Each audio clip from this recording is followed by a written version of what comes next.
Kahit ilang araw nang malayang nakakapangisda sa Panatag Shoal, may pangamba pa rin ang mga mangingisdang Pilipino. Naroon pa ho kasi ang mga barko ng Chinese Coast Guard. Patunay na hindi nila isinusuko ang teritoryo. Mula sa Masinloc, lalawigan ng Zambales, live si Bam Alegre. Bam. Yes, Mike, yan ang sentimiento ng mga mangingisda na nakadaupang palad natin sa Panatag Shoal. Alam nilang nasa Pilipinas sila pero meron pa rin silang pangamba. Narito ang ulat.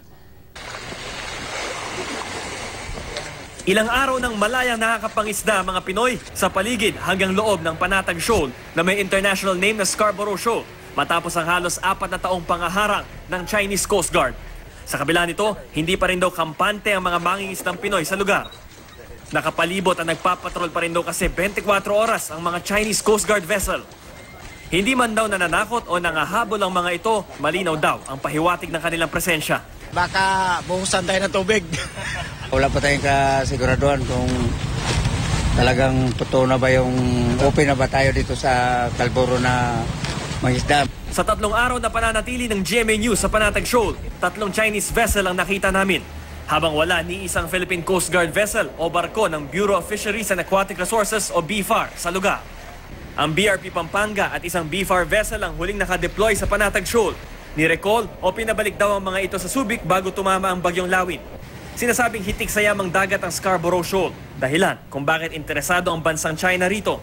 Natin itong nakausling bato, pero umaman siyang ganun, coral reef talaga ito. At sa ilalim, napakaraming makukulay na isda. Sikakasir natin. Nakita namin ang ganda ng Panatag Shoal mula sa ilalim ng tubig. Kuha ito sa loob mismo ng shoal. Buhay na buhay ang mga coral reef na tila isang komunidad ng yamang dagat. Sanktuaryo ng mga malalaki at maliliit na isda. Malinaw at napakalinis ng tubig. Malinaw na nasa loob ang Panatag Shoal ang 200 nautical mile exclusive economic zone ng Pilipinas. Sinabi na rin ng Permanent Court of Arbitration sa The Hague na walang basehan at di tama ang pag-angkin ng China rito base sa kanilang kasaysayan at sa tinatawag nilang 9-dash line. Masasabi mo doon sa Chinese Coast Guard habang nandito tayo? Paalisin yan. Dahil hindi naman taga rito yan.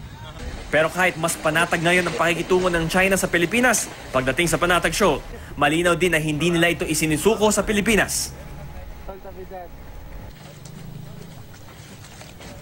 Mike, nakausap natin yung leader ng Federated Association of Fisherfolk dito sa Masinloc at naghihintay sila ng formal na kasunduan bago sila sumuong dito sa Panatag Shoal. Yan ang latest mula rito sa Masinloc, Zambales. Balik sa'yo, Mike. Maraming salamat, Bam Alegre.